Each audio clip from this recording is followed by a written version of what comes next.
교재 47페이지 보겠습니다. 2장은 한나의 기쁨에 가득한 노래로 시작합니다. 한나는 비교할 수 없는 여호와 하나님을 찬양하면서 하나님의 주권과 권능을 노래합니다. 하나님과 사람들에게 점점 사랑받는 사무엘과는 달리 엘리의 아들들은 매우 방자한 행실을 일삼습니다. 엘리의 아들들은 제사를 가벼이 여기고 회막문에서 수종드는 여인들과 잠자리를 같이 합니다. 하나님의 사람이 엘리의 아들들의 악한 일로 인해 엘리 가문에 심판을 내리신다고 엘리에게 전합니다. 엘리 가문의 노인에서부터 젊은이들이 죽임을 당한다는 내용입니다. 이후에 하나님은 충성스럽고 성실한 제사장을 세워 그 제사장을 통해서 하나님의 언약을 계속 이루시겠다고 말씀하십니다. 이제 어제 사무엘의 출생이 나오고 오늘부터는 이제 한나와 특히 사무엘을 하나님께서 높여주시고 엘리와 그의 두 아들들은 낮추시는 그런 장면이 오늘부터 내일까지. 그래서 이제 어제 사무엘상 구조를 말씀드렸지만 초반에 사무엘인데 이 사무엘이 어떻게 지도자로 우뚝 서게 되는가 하는 내용을 오늘도 전해주고 있습니다. 오늘 본문에서 우리가 딱 보면 맨 처음에 한나의 찬양이 나옵니다. 하나가 하나님 앞에서 사무엘을 주신 것에 대해서 감사하는 그런 찬양입니다. 그래서 첫 번째 기도 제목은 한나처럼 늘 찬양하게 하소서 하는 것이 오늘 본문의 첫 번째 기도 제목입니다. 한나처럼 늘 하나님을 찬양하는 삶. 한나가 참 아름답죠. 그래서 이 한나의 기도는 구약의 여인들의 기도 중에 가장 아름다운 기도, 찬양. 신약에 넘어가면 가브리엘 천사를 통해서 하나님께서 마리아에게 예수님을 주신다 했을 때 마리아가 찬양한 내용하고 아주 비슷합니다. 한나와 사무엘, 마리아와 예수님 이렇게 연결이 되죠.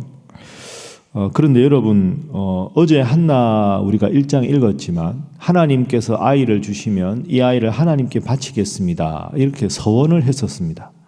그래서 1장 24절 보시면 젖을 후에 사무엘을 말하죠. 사무엘이 젖을 후에 사무엘을 데리고 한나가 올라갔다.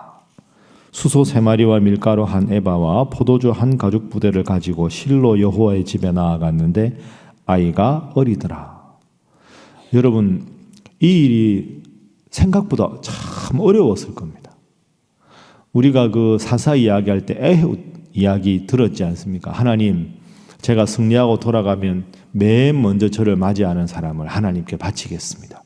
그래서 에훗의 입다의 딸이 입다죠. 입다의 딸이 그 희생을 당하는, 아마 이 한나가 믿음이 조금 약한 여인이었으면 이런 생각을 안 했을까요? 내 입이 방정이라. 하필 내가 왜 그런 말을 했을까? 그냥 때 되면 하나님이 아이를 주시면 감사하게 받으면 되는데 내가 그 아이를 하나님께 바친다 그래서 이제 젖된 이 사랑스러운 아이를 내가 왜 바쳐야 한단 말일까? 내가 왜 그런 서원을 했을까? 왜 그랬을까? 자책하고 한탄할 수도 있습니다. 특히 분인나 생각하면 얼마나 얄미웠을까요? 그러니까 이 아들 하나 진짜 잘 키우겠다. 하나님, 그때 했던 그 서원은 제가 언급길에 한 거니까 죄송하고 앞으로 잘할 테니까 제발 그 서원은 잊어주십시오. 그렇게 할 법도 하지 않습니까? 그런데 한나가 그렇게 안 합니다. 하나님 앞에 약속한 것을 지키기 위해서 젖을 뗀 후에 사무엘을 바치고 하나님께 찬양하고 있습니다. 그래서 오늘 본문 말씀에 보면 2장 18절에 보면 사무엘은 어렸을 때 세마포 에봇을 입고 여호와 앞에서 섬겼더라. 참 이렇게 할 수 있도록 어머니가 얼마나 위대한 믿음의 여인인가 그렇게 생각합니다. 자신이 하나님 앞에 했던 서원을 기쁨으로 지키고 하나님을 찬양해서 한나가 더 큰 복을 평생 동안 누리게 됩니다. 여러분도 꼭 기억하시고 기쁠 때도 하나님을 찬양하고 하나님과 약속을 반드시 지키고 하나님을 늘 찬양할 수 있는 우리 살아가는 성도들 되시기를 주님 이름으로 축복합니다. 자, 두 번째는 자녀를 위한 기도입니다. 자녀를 위해서 기도할 때 제가 늘 말씀드렸죠. 영적인 독립자가 되게 하소서. 이것이 두 번째 기도 제목입니다. 자녀들이 영적인 독립자가 되게 하소서. 여러분 자녀들뿐 아니라 여기 이제 할머니 할아버지들 계시니까 자손들을 위해서 손자 손녀들을 위해서 꼭 이렇게 기도하셔야 합니다. 그 참 안타까운 상황이 오늘 엘리 제사장의 두 아들입니다. 12절부터 17절까지 그들의 악행이 나옵니다. 여러분 제사장의 아들이면 어릴 적부터 아버지가 제사를 어떻게 드리는지 누구보다 많이 눈으로 보고 귀로 듣고 항상 일상이 그것 아닙니까?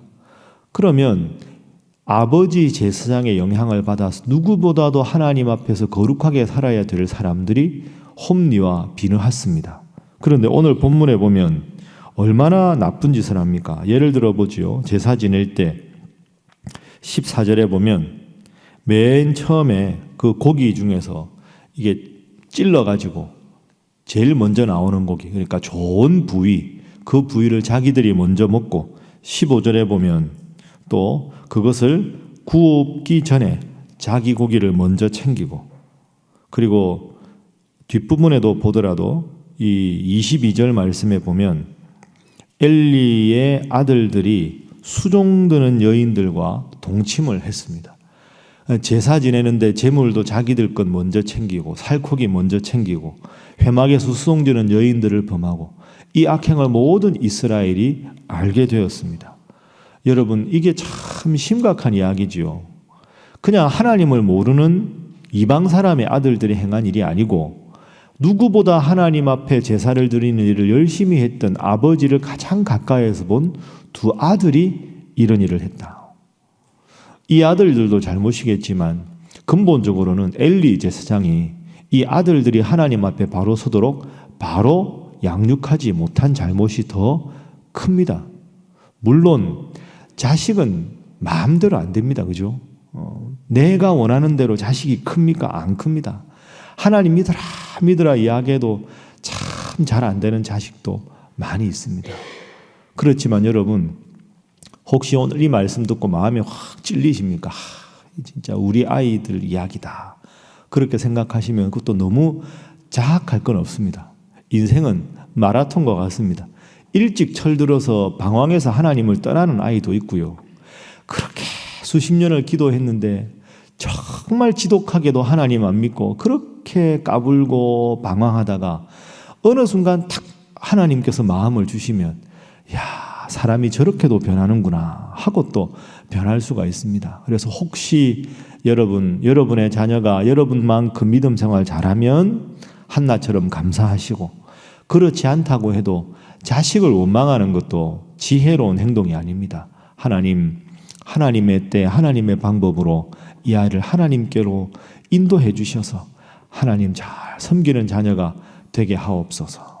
속도가 좀 더딜지라도 먼저 된 자가 나중되기도 하지만 나중된 자가 먼저 될 수도 있다는 것 꼭 기억하시고 자녀들 위해서 자손들 위해서 기도하시되 영적으로 그 자녀가 부모님 때문에 우리 할아버지 할머니 때문에 하나님을 믿어주는 것이 아니라 그들의 하나님으로 그들의 예수님으로 고백하는 여러분들의 자녀들 자손들 다 되시기를 주님 이름으로 축복합니다. 자, 마지막 세 번째 우리가 꼭 기억해야 될 교훈은 하나님은 주의 종을 통해서 역사하신다 하는 겁니다. 하나님은 하나님의 종을 통해서 역사하신다. 어제 우리가 읽은 말씀에도 보지만 그리고 오늘도 확인하지만 엘리 제사장이 사실 우리끼리 말로 아주 영적으로 훌륭하거나 제사장으로 봤을 때 참 존경할 만하다 이런 인물이 아니었습니다. 엘리 제사장 아들들 봐도 그렇고 어제 그 한나가 열심히 기도하는데 술 취했다고 말하는 것도 그렇고 그렇습니다. 그런데 이제 사무엘이 하나님 앞에서 이제 엘리 제사장 곁에서 바쳤을 때 한나와 엘리 제사장이 다시 만나지요. 자, 그 장면을 우리가 한번 보겠습니다. 자, 1장 18절부터 보면 나오죠. 자, 1장 19절에 그의 어머니 한나가 매년 드리는 제사를 드리러 그의 남편과 함께 올라갈 때마다 작은 겉옷을 지어다가 이제 사무엘에게 줍니다. 자, 20절 21절 우리 두 절 함께 한번 읽어보겠습니다. 시작. 엘리가 엘가나와 그의 아내에게 축복하여 이르되 여호와께서 이 여인으로 말미암아 내게 다른 후사를 주사 이는 이가 여호와께 간구하여 얻어 바친 아들을 대신하게 하시기를 원하노라 하였더니 그들이 자기 집으로 돌아가매 여호와께서 한나를 돌보시사 그로 하여금 임신하여 세 아들과 두 딸을 낳게 하셨고 아이 사무엘은 여호와 앞에서 자라니라. 아멘. 여러분, 어제도 엘리가 뭐라고 합니까? 우리끼리 말로 참 겸연 적어서 하나님 앞에 기도했으니까 들어주실 거야 하고 돌아갔는데 한나가 그걸 믿으니까 사무엘을 낳았습니다. 자, 오늘 이제 한나하고 이 엘가나가 아들 보러 간 거지요. 1년에 한 번씩 옷을 예쁘게 이제 사무엘 큰 체형에 맞게 지어다가 올렸으니까 아들 보는 김에 아들의 영적인 보호자가 되는 엘리를 만났을 것 아닙니까? 그러니까 엘리가 20절에서 축복을 합니다. 사무엘에게, 그죠? 바친 아들 사무엘을 대신하게 하시기를 원하노라. 근데 21절에 보면 한나가 3남 2녀를 더 낳습니다. 여러분, 이 장면을 잘 생각해 보세요. 엘리 제사장 앞으로 나오는데 훌륭한 제사장이 아닙니다. 우리끼리 보기에. 뛰어난 능력이 있는 제사장도 아닙니다. 그런데 그가 한나에게 축복을 했더니 그 축복을 하나님이 들으시고 그대로 해 주셨습니다. 그래서 3남 2녀를 더 낳게 된 거지요. 자, 하나님은 하나님의 세움받은 종을 통해서 역사하신다 하는 것이 우리가 여기에서도 증명이 됩니다. 엘리 제사장이라는 인물이 위대하지 않다가 중요한 게 아니라 하나님께서 제사의 직무를 위해서 세우신 제사장을 통해서 제사를 받으시고 제사장이 축복하시면 그의 축복을 하나님 들으시고 그대로 행하시고 이걸 우리가 꼭 기억해야 합니다. 여러분, 결론적으로 목회자에게 잘하십시오. 제가 이 말씀 드리는 거 아닙니다. 그게 아니라 한번 잘 생각해 보세요. 여러분도 가정을 이루셨지만 하나님이 많은 사람 중에서 나의 배우자로 하나님께서 많은 부모들 중에서 이 아이를 나의 태를 통해서 그게 얼마나 그 아이에게 우리가 그 아이를 잘 키우라는 하나님 뜻입니까? 우리 교회도 마찬가지지요. 많은 목사님들 중에서 여러분 교구를 정말 하나님께서 잘 돌보라고 여러분 교구의 목사님들을 주신 줄로 믿습니다. 나는 저 목사님이 좋은데 이 목사님은 별론데 내년에는 어떻게 되려나 꼭 저 목사님 되면 신방 받는데 이 목사님 되면 신방 안 받는다. 뭐 우리 교회야 그런 일이 없겠지만 간혹 그 바람직하지 않습니다. 다 다른데 이 목사님이 훌륭한 점이 있고 저 목사님이 저 점에서 훌륭한 점이 있고 그러면 이번에는 이 목사님의 훌륭한 이런 점을 통해 교육받았으니 내년에 되시는 분이 누가 되든지 저분은 참 저런 점이 훌륭하시더라 하면 그 목사님의 그 점을 집중적으로 배우고 그러고 위해서 기도하고 그러면 되는 거죠. 제가 늘 말씀드리죠. 제가 신일교회 담임 목사 아닙니까? 저는 우리 교회가 진짜 건강한 교회가 되었으면 좋겠습니다. 그래서 여러분들이 그냥 나는 신일교회 교인이다 하는 게 너무너무 행복하다. 자다가 일어나서 내가 신일교회 다닌다는 것만 생각해도 행복하다. 그런 마음을 가질 수 있어야 여러분도 좋고 하나님이 저를 담임 목사로 세운 뜻이 아니겠습니까? 어쩌다가 저 목사가 우리 교회에 와서 그렇게 생각하고 여러분이 저를 쳐다보면 아이고 언제 갈래나 이런 마음이 드는 거죠. 똑같습니다. 같은 상황에서도 어떤 관점에서 현실을 바라보느냐가 중요한 거죠. 구역장도 그렇게 바라보시고 교구장도 그렇게 바라보시고 장로님들도 그렇게 바라보시고 선교사님들도 그렇게 바라보시고 그래야 은혜가 되실 줄로 믿습니다.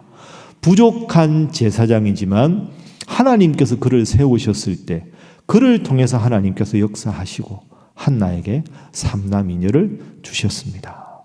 여러분, 하나님 믿는 우리에게 우연은 없습니다. 여러분이 지금 있는 가정도, 여러분의 직장도, 여러분의 교구도 다 하나님의 특별하신 섭리 가운데 하나님께서 주신 귀한 선물이라 여기시고 항상 교회를 위해서 특별히 목회자들을 위해서 세움받은 직분자들을 위해서 그들의 권위를 인정하고 순종하여 그들을 통해 역사하시는 하나님의 역사를, 하나님의 축복을 삶 가운데 늘 누리시기를 주님 이름으로 축복합니다. 함께 기도하겠습니다. 이 시간 말씀 생각하면서 하나님, 한나처럼 늘 찬양하며 기도하는 자 되게 하여 주옵소서. 하나님, 우리 사랑하는 가족들, 자녀들, 자손들 각자가 영적인 독립자로 서게 하여 주옵소서. 하나님, 교역자들의 영적인 권위를 인정하게 하시고 직분자들의 권위를 인정하고 순종하며 기도하는 자 되게 하여 주옵소서. 다 함께 주님 앞에 기도하겠습니다. 주여 믿습니다.